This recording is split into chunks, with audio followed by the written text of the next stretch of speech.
Once a beggar was moving through a train.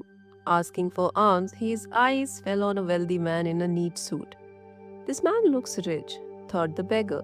He will surely give me a good amount. He approached him with folded hands. The man looked at him carefully and said, "You always ask, but do you ever give anything to anyone?" Surprised, the beggar replied, "Sir, I am poor.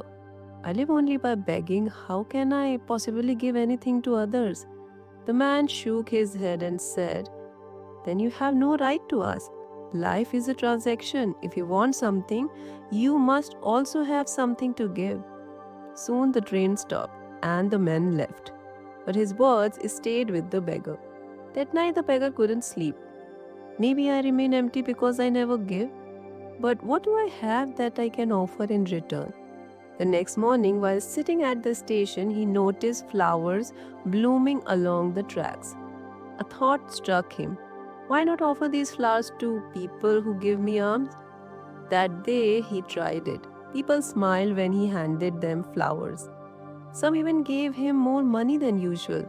The beggar had discovered a secret. When we give, we receive more. Days passed. Now people come to him not only for giving but also to receive his flowers. His begging is slowly transformed into an exchange. One day the same wealthy man boarded the train.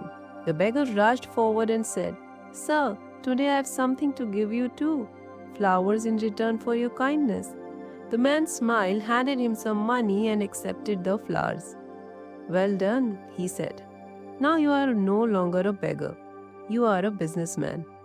Those words opened the beggar's eyes. He realized that his identity was not fixed. He could change. That very day, he decided to stop begging and start a small flower trade. A year later, two men in suits met at the same station.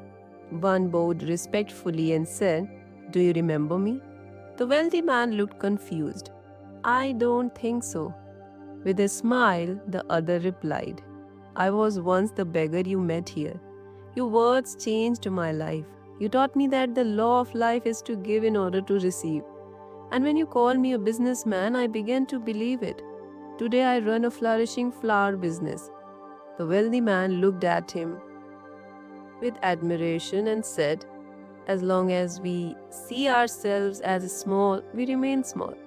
The moment we believe in our higher self, the world begins to treat us that way."